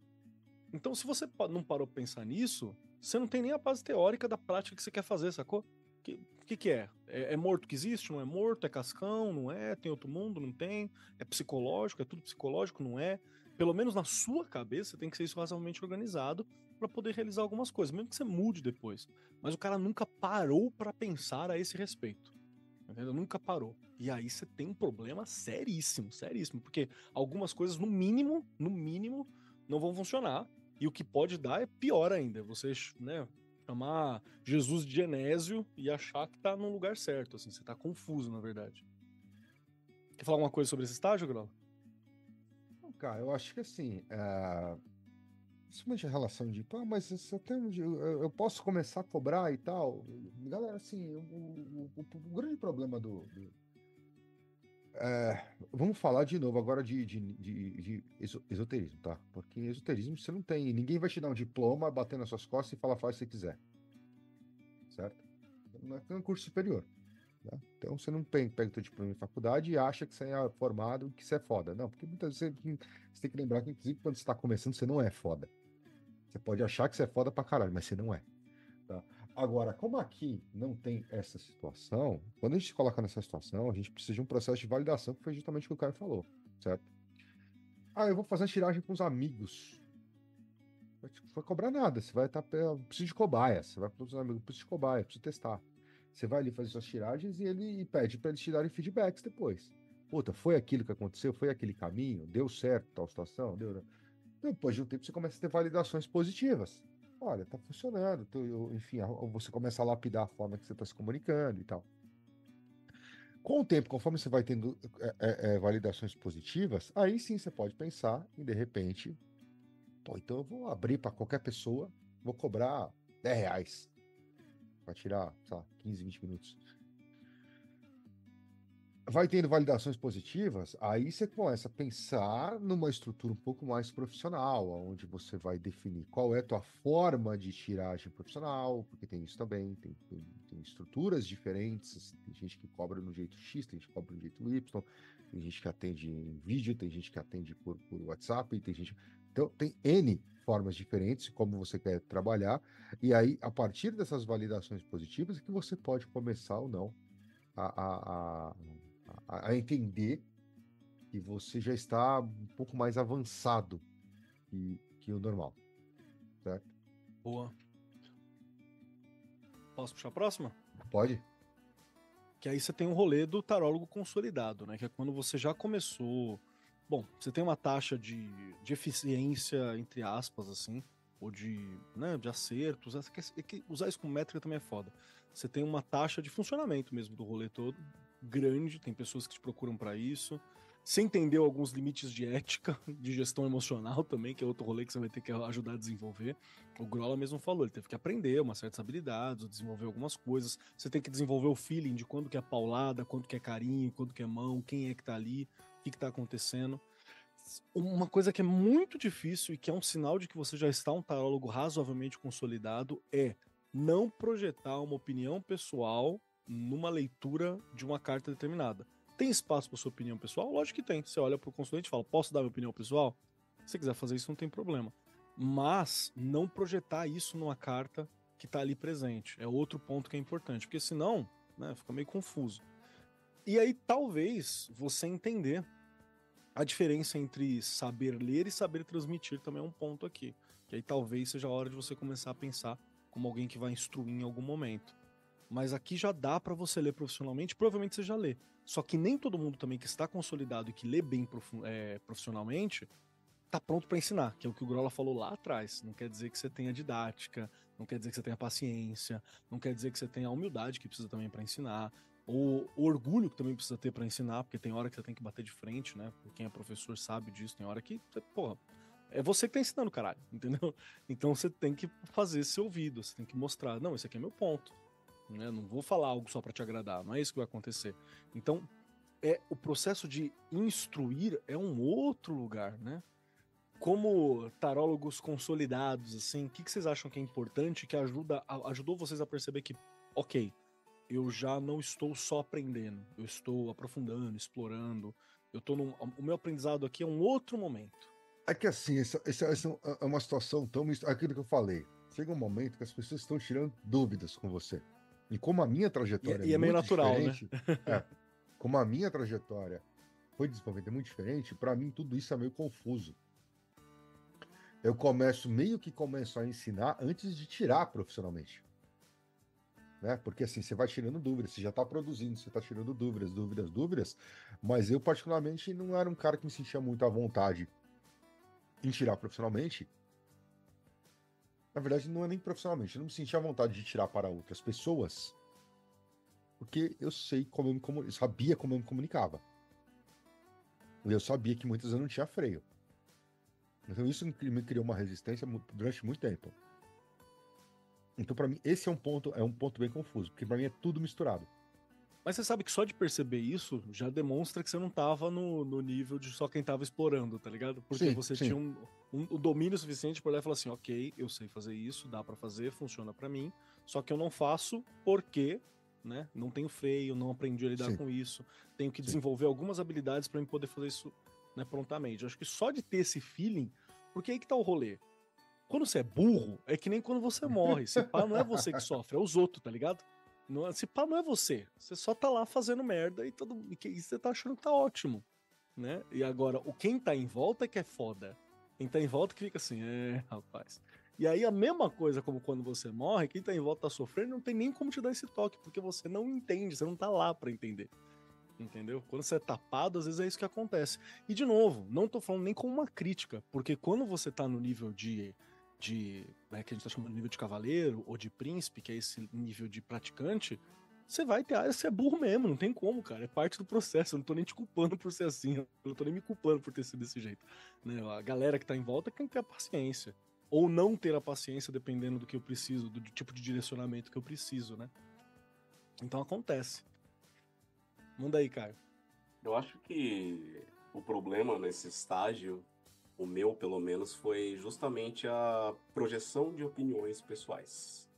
Isso era, no início, era o que eu tinha mais dificuldade. Não, eu acho que é isso, mas nesse estágio as coisas ainda elas estão em ebulição dentro e fora de você. Por mais que você saiba a leitura e tudo mais, você ainda não tem essa visão clara, ou pelo menos eu não tinha essa visão clara, do que eu tinha que passar para o consulente. Né? A forma eu sempre tive cuidado, né? Mas é uma questão pessoal minha. Eu tenho cuidado de falar para as pessoas as coisas, sejam ótimas notícias, sejam notícias ruins. Né? Mas às vezes era tipo, eu acho que tal, mas não é exatamente isso que está escrito. O que está escrito é isso. O que você acha é outra coisa. Então, separar isso em caixinhas eu acho que é sempre importante. Né? Mas, cara, tem uma estratégia muito simples para isso. Eu cansei de ver isso acontecer. A pessoa vem, ela te fala um bagulho que é quase um clichê. Você fala, mano, eu não preciso tirar a carta pra te dizer o que você deve fazer. No geral, antes de eu tirar a carta, eu já falo. Não, olha, provavelmente vai ser isso, mas eu vou tirar, tá? Então, eu faço o contrário. Eu viro pra pessoa e falo o seguinte, eu falo, ó, eu vou tirar a carta aqui e depois eu vou te dar a minha opinião pessoal, tá? Beleza. Aí você abre as cartas. Raramente as cartas saíram alguma coisa completamente diferente da minha. Acho que eu lembro de umas 2 vezes que assim que saiu, eu falei assim, ok, eu vou te dar as 2, porque aqui as cartas saíram uma coisa e a minha opinião pessoal é outra. Aí eu falo pra pessoa, tá ligado? Porque normalmente você abre as cartas, você fala, não vou te dar uma opinião, porque o que saiu nas cartas é basicamente o que eu também acredito. Isso acontece, e eu acho que quando a gente está no estágio, digamos, pleno, né, da leitura para as pessoas, as cartas elas começam a falar com você de uma maneira muito, pelo menos comigo é assim, é ímpar, assim. Tipo, é quase como abrir um livro. As cartas elas estão lá e você fala, é assim, assim, assim, assim, assim, né? Aí você consegue ler esse livro e depois, no meu caso, depois eu falo, ó, minha opinião é isso, sobre esta leitura aqui, é isto. Você faz o que você quiser com esta leitura. Né? Cara, e também tem um rolê. Você não pode esquecer que tarô ele é uma forma de treinamento da intuição. Então, às vezes, o Grola tá falando do clichê, às vezes nem é clichê, mas é a tua intuição que já bateu, tá tão claro, né, intuitivamente quando você bate o olho, especialmente se você já tiver com a tua cabeça da hora pra tarô, né? Você não tá com a cabeça do trabalho, sei lá, cabeça do dia a dia. Você chegou ali, você bate o olho, você faz e aí a confirmação vem na carta ou não, né? E aí a postura também vai da postura do tarólogo. Mas é um ponto importante, porque mesmo quando você tá nesse estágio de consolidado, às vezes não é pra você ensinar. E não é pra você ensinar por quê? Porque você não quer, é um grande motivo. Outro, porque você não vê algo de novo ou algo que você pode acrescentar. Porque esse é outro problema da era que a gente tem de consumo de informação. Gente, não é todo mundo que tem algo pra falar, tá ligado? Assim, simples assim. Não é todo mundo que tem algo pra ser dito. Algo que agregue valor. Todo mundo pode ter uma mensagem, todo mundo pode ter uma fala. Mas nem todo mundo tem algo para ser dito. Mas sempre tem alguém para consumir algo. Claro que tem, porque nós somos absurdamente consumidores quando você pensa em rede social. Mas não é porque tem pessoa para consumir tudo que tem bom conteúdo ou mesmo minimamente conteúdo para ser dado para todas as pessoas, entende? O que acontece hoje é que tudo virou consumo. Então você consome o quê? Você consome a pessoa lavando louça e falando com a câmera. E tá tudo bem, às vezes é um tipo de conteúdo que você gosta, às vezes depois de alguns desses vídeos ou desse tipo de material, você vai acrescentar algo para você e vai te trazer algo. Mas é diferente. Consumo de instrução. Será que eu tô conseguindo? Não sei se eu tô conseguindo ser claro isso pra galera. A galera confunde isso. Tem muita gente que quer dar aula a partir de um ponto de vista de estou oferecendo um produto de consumo. Um produto de consumo não necessariamente é instrução. Né? Vou falar um pouco sobre o curso meu e do Grola, o material que a gente tem, por exemplo. Se a gente quisesse quebrar isso em material de consumo, porra, tem coisa para falar para consumo o resto da vida, só que não faz sentido sozinho. Então, assim, pessoas iam assistir, pessoas iam gostar, escambau, ia subir view, né, por aí vai. Só que o conteúdo ele é agregado. Uma das coisas que a gente fala sempre no curso é confia no processo, porque foi desenhado um processo de aprendizado. Pode ser que agora, no começo, a coisa não esteja clara, mas vai ficando claro ao longo do processo de aprendizado. Então, de novo, não é porque todo mundo tem algo que possa ser dito para ser consumido que esse conteúdo é instrutivo ou é uma forma de instrução. Dá para entender? Às vezes, aquele youtuber de 12 anos, com o microfone estourado que fica aqui em cima, e tá te ensinando a atualizar o kernel de alguma coisa, ele tá instruindo porque ele tem algo para instruir. Às vezes o vídeo da Virgínia sobre a Bolsa Nova e a filha dela, aquilo é consumo, aquilo não é instrução. Entende? Então, não sei se eu tô conseguindo deixar claro isso. Não, acho que você tem que repetir essa parada da Virgínia 10 vezes, porque tem gente que não tá entendendo isso, mano. Principalmente quando se fala especificamente essa mulher. Eu acho. É fantástico. Eu acho que o Keller, ele toca em chaves muito importantes da nossa sociedade atual, justamente porque as pessoas, elas se identificam como consumidores, né? Não como... Mas é o famoso eu consumo o conteúdo do fulano. Aí é que tá. Caralho, mano, você é consumidor. O consumidor, Grola, ele sempre tem a razão. E não! Isso é foda. Isso, na sociedade que a gente tem, isso é foda. As pessoas, elas precisam, de novo, se colocar em papéis de assistentes, papéis de alunos, de instruídos. Se a gente colocar, por exemplo, para música, né? Por mais que a indústria fonográfica seja uma das piores indústrias em questão de ganância, em questão de algoritmo para formatar algo que as pessoas gostem, o artista musical, a banda musical, ela ainda, algumas pelo menos, produzem arte. Elas não estão produzindo exatamente um produto. A gravadora vai transformar aquela arte em produto, beleza. Mas aí... O artista não necessariamente está fazendo produto, Exato, o artista ele está ainda expressando o que ele quer, não o que o público com o algoritmo da gravadora deseja, saca? Então tem muito artista que fala, cara, eu não tenho que ouvir a porra do meu fã.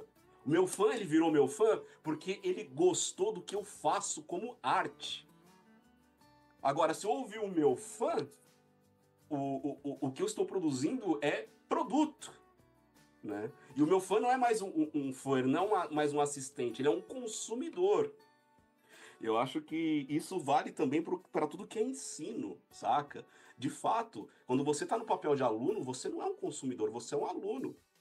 Você tem mais é que, inicialmente, pelo menos, calar a porra da boca, sentar e ouvir. Isso não é papel de consumidor. O consumidor é exigente.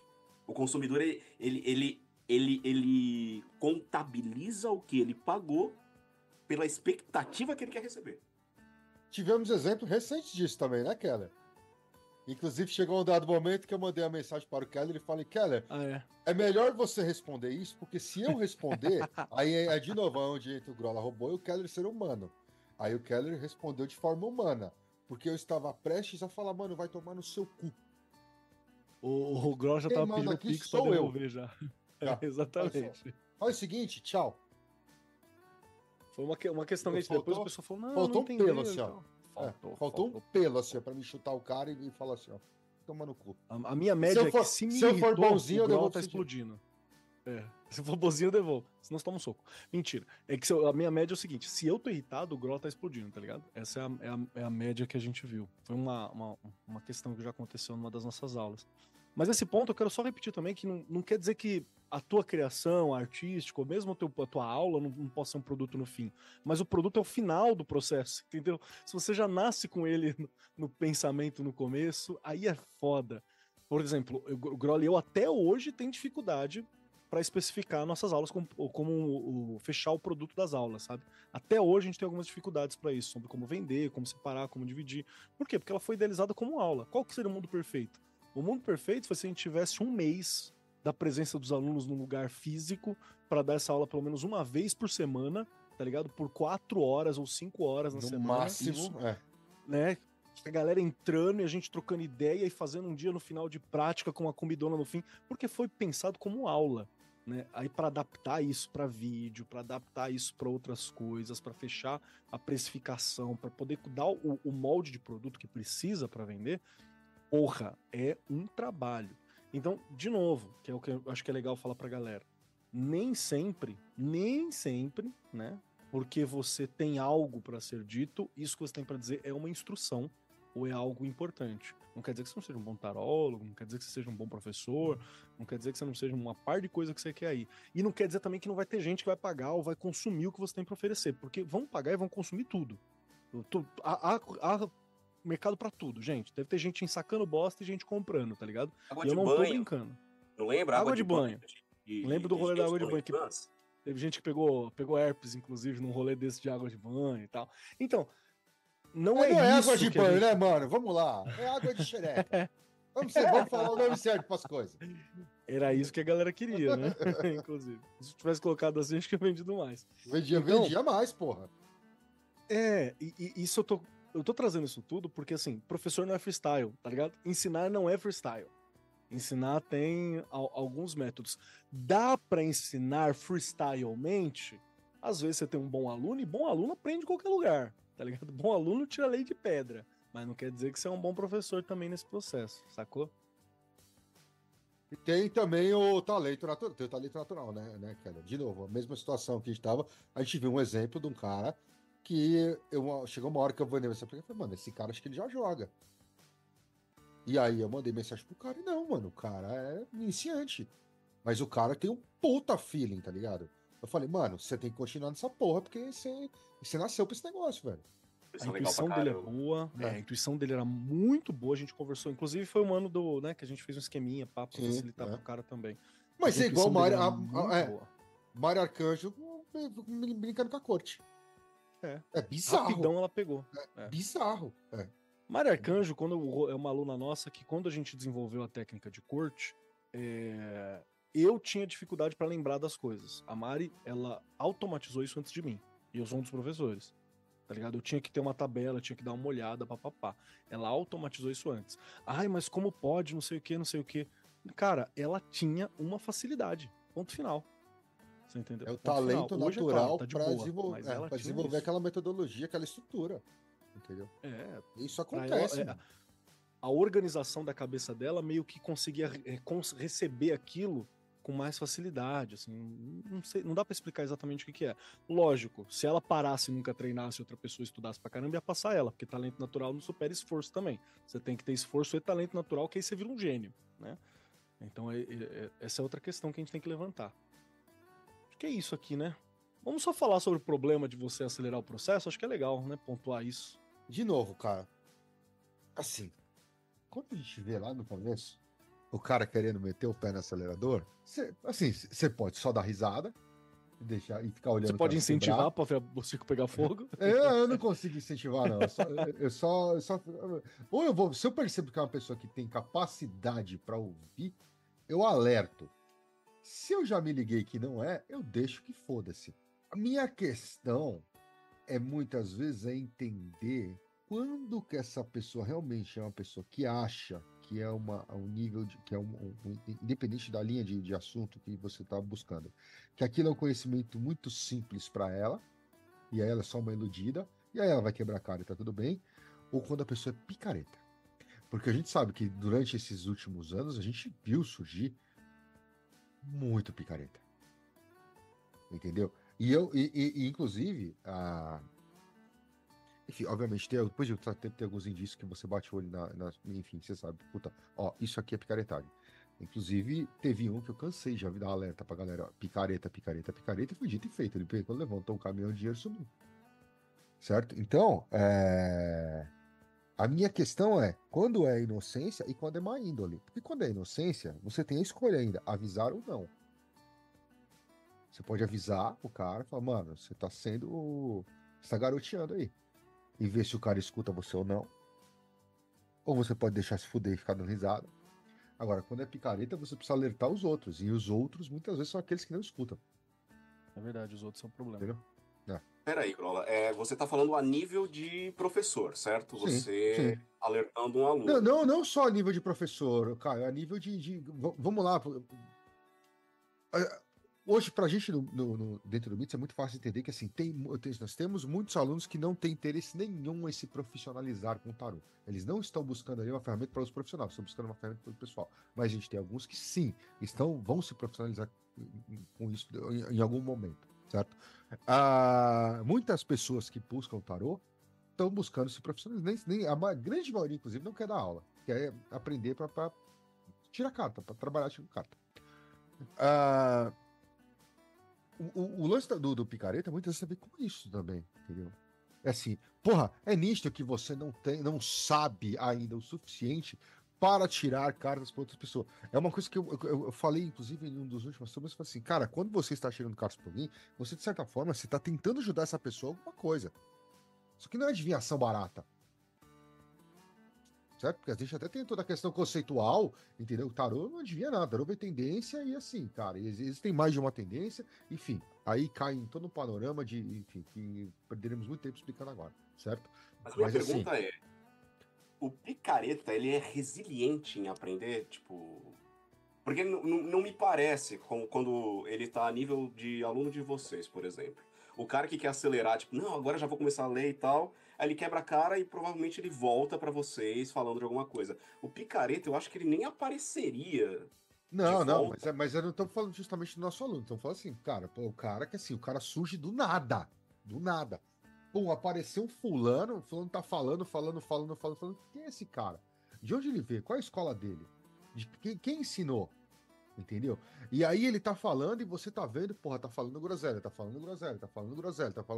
Só fala merda.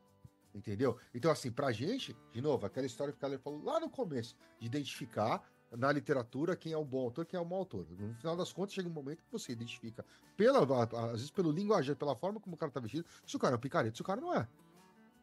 Entendeu? O cara já tá ali todo paramentado. Pra quê? Entendeu? Então ali, eu sempre falo, aqui ó, já é um indício de alguma coisa errada. Assim, o cara que manja, ele não precisa ficar fazendo todo esse rococó. Né? Então, mas enfim, mas aí tem o fulano que ele gosta. Então tá bom. Então beleza, vamos ouvir o que esse cara tá dizendo para saber o que ele necessariamente fala. E aí o cara fala, bosta, B, bosta, C, bosta, B. Meu irmão, assim, errar tudo também é difícil, cara. O cara tem que ser bom para conseguir errar tudo, né? Caralho, mano. Então, até chutando uma coisa ou outra, você acerta. E você tá falando merda de tudo. Só que ele é um cara que fala merda com propriedade. E aí você tem do outro lado o trouxa que compra. Certo? Então, isso assim, de novo, não tô falando só de tarô, não, hein? Tô falando de qualquer coisa aqui. Então, assim, muitas vezes, qual é o meu problema? O problema é diferenciar. Vamos supor que eu estou vendo esse cara alguns anos antes.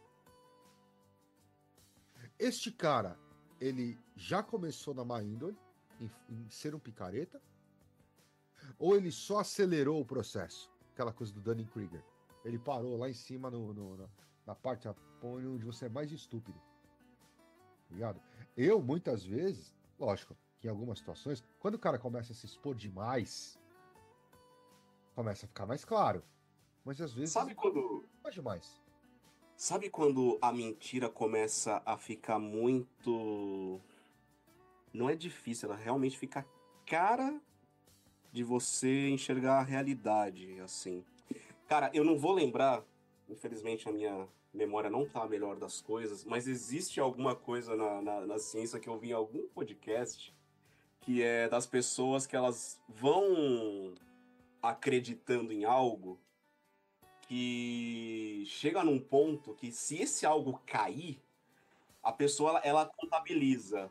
Se eu mudar de opinião, vai sair muito mais caro para mim do que eu continuar com isso. Às vezes o picareta tá nisso, saca? Então, ele pode ter chegado nesse ponto de eu acho que eu acelerei as coisas, mas agora eu tenho 30 mil seguidores no Instagram e agora eu tenho uma certa renda. Vamos continuar. Sabe quem eu ouvi falando isso? Tem um pastor doidão chamado Caio Fábio. Que se tiver a chance de ouvir esse cara é doidaço, maravilhoso ouvir algumas coisas dele. Tem muita coisa interessante, tem muita coisa que você fala, rapaz, calma aí, fi. Que o Caio Fábio, uma vez ele falou que grande parte desses... Porque ele foi um cara que na época do movimento evangélico, dos anos 90, sei lá, acho que até os anos 90, ele era uma sumidade no discurso evangélico do Brasil, assim, era uma referência. Malafaia piava fino pra caramba pro Caio Fábio, nessa época. E aí ele fala que um dos problemas foi que grande parte desses pastores, eles ganharam renda, tá ligado? A igreja tinha a renda dele. E isso deu um patamar de vida, né, pros caras. E aí o cara simplesmente não podia baixar esse patamar de vida. Então ele tinha que cada vez mais fazer umas doideiras pra manter a galera dentro da igreja pra poder pagar as contas. E aí, doideira, e trucando, não tem outra renda, não tem o que fazer, não tem... É isso aí, acabou, mano. Uma hora o cara vai ficando a doideira vai só subir no nível, porque você tem que manter a galera entrando, o seu caixa girando, né? Paciência. Aí é isso que aconteceu. Mas esse é o mal que aflige principalmente a internet em linhas gerais, né? Aí você vê assim, que a pessoa que ela... Porque hoje em dia tem uma questão pior, que não basta você atingir um certo patamar, você tem que ficar mostrando esse patamar. E aí tem o problema, porque depois você não pode mostrar que você caiu. Entendeu? E aí fode mais ainda, entendeu? Essa cultura ridícula de ostentação que se tem hoje, Meu irmão, eu não quero saber o que você tem, se você tem o carro X, o carro Y, eu quero que se foda, que se pega toda essa merda e enfia no cu. Fala aí o que passa a sua mensagem, eu quero entender a sua mensagem. Entendeu? E hoje não é isso que acontece, né, cara? Hoje a gente vive uma cultura. Hoje a gente vive uma cultura do ridículo. Eu acredito, vou poder debater horas aqui com o Caio, porque eu acho que, na minha opinião, hoje em dia o design morreu, tá? O design não existe mais design. Então a gente vive a cultura do ridículo. Quanto mais ridículo, espalhafatoso como é que fala? Espetaculoso, né? Melhor. Quer dizer, é o melhor sendo o pior, né? Galera de Bauhaus rasgando o cu dia e noite. Entendeu? Tanto que eu tava analisando hoje uma parada, mas eu acho que eu não quero nem. Eu nem comento isso, porque se eu comentar, eu vou ofender tanta gente ao mesmo tempo, cara. Eu vou bater um recorde de quantas pessoas eu consigo ofender ao mesmo tempo se eu falar o que eu estava pensando. Eu deixo isso para. Depois que a gente parar a gravação, eu comento com o cara. É ótimo. E a gente tá pontuando essas coisas, gente, porque tem outros problemas. Nós temos históricos, por exemplo, de pessoas que estudavam tarô, diversas outras coisas, que precocemente assumiram a posição de professor e eles não perpetuaram o conteúdo e não acrescentaram muita coisa. Eles perpetuaram equívocos. Tem diversos equívocos no tarô e em outras áreas que foram perpetuados para frente, que foi por pessoas que estavam com uma formação ainda imprecisa, né? E muita coisa se perdeu. Existe muita coisa no tarô e no esoterismo em geral, por exemplo, que foi muito danoso para o esoterismo, por exemplo, o fato de você não ter uma galera que tem um pé no chão, um senso histórico. Foi muito danoso a um certo ponto, ao ponto de beirar o ridículo em várias coisas, assim. Então tem muita coisa que foi danosa para a figura, justamente porque você não tem uma base para falar que, olha, talvez esse bagulho de Atlântida aí é loucura, hein? Ou não teve a sanidade, pelo menos, falar a Atlântida existe em nossos corações, tal qual a União Soviética no coração de algumas pessoas, entendeu? É o único lugar onde sobrou. Não existe mais esse território no mundo físico, ele existe no meu coração e ele me inspira. Beleza, tá lá no plano astral, fechou, não tem problema. Mas não, puxou essa coisa de não, tem que ser real, existe o lugar. Aí só é meio cringe. Esses dias eu tô dando o dialeto do momento, hein? Usei o cringe. Porque esses dias eu vi um vídeo, inclusive, de um grupo de terraplanistas que foram no planetário do Ibirapuera, tá ligado? Aí tem um mano cientista que cuida lá, e eles falam, nós somos criacionistas, nós somos terraplanistas. E aí o cara olha pra ele e fala assim, Aí os caras começam a falar umas groselhas, e o maluco tá tipo assim, ó. Isso aqui, você vê que a alma do cientista já foi embora, assim, porque vazou. Então, é muito do que acabou acontecendo nos rolês esotéricos, entende? Até dava pra você ter uma postura um pouco maior, pensando numa tradição, né? Pensando como uma fonte de saber de alguma forma, ou pensando como uma viagem mesmo, mas uma viagem com o mínimo pé no chão, só pra alma não ir embora, né? E nem sempre acontece. Acho que é isso, É né? isso? É isso? Temos um episódio aqui, então? Caio, conclusões finais e faça seu jabá. Rapaz, jabá. Bom, conclusão final é... Nunca deixe de estudar. Ouça seus pares, pelo amor de Deus. Tenha pares pra ouvir. É outro motivo pra desconfiar. Se o cara não é bem visto minimamente pelos pares, como alguém do conteúdo, você pode até falar, é um ser humano péssimo. Um ser humano terrível. Terrível. Mas tem conteúdo. Mas sabe o que tá falando. Já tá bom, tá ligado? Porque na filosofia a gente faz isso, sei lá.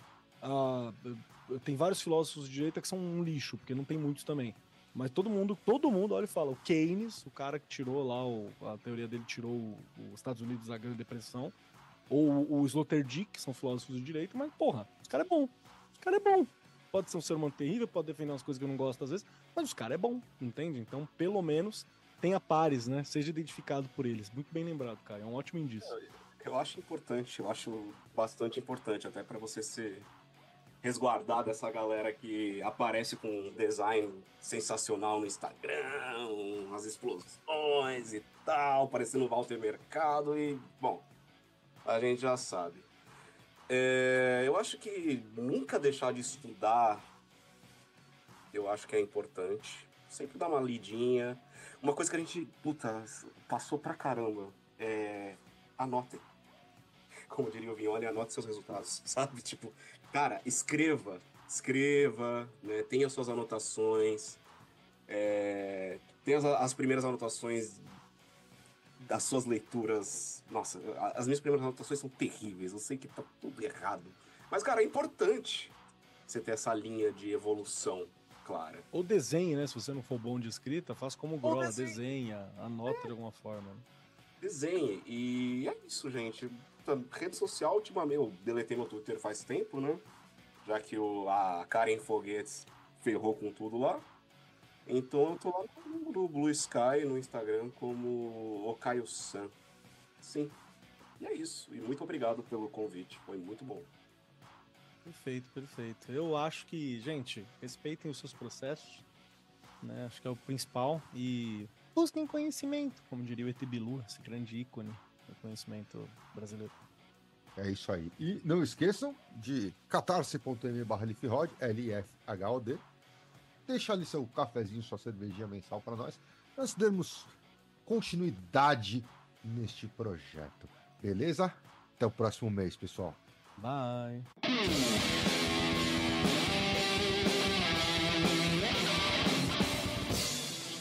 Você acabou de ouvir Pele de Cordeiro, o podcast do canal Lupus in Fábula. Apresentação: Kusa Mitre, Marcos Keller e Rodrigo Grola. Edição: Norton Bell. Um programa da Rod Studios. Todas as opiniões e comentários feitos pelos convidados do programa são de inteira responsabilidade dos mesmos. As opiniões emitidas não exprimem necessariamente o ponto de vista de nenhum dos membros ou da Rod Studio. Conheça nosso conteúdo do YouTube no canal Lupus in Fábula e nos apoie em catarse.me/lifrod, LIFHOD. Siga-nos em nossas redes sociais. Lupus in Fábula no Facebook e @lifrod, LIFHOD, no Instagram e no Twitter.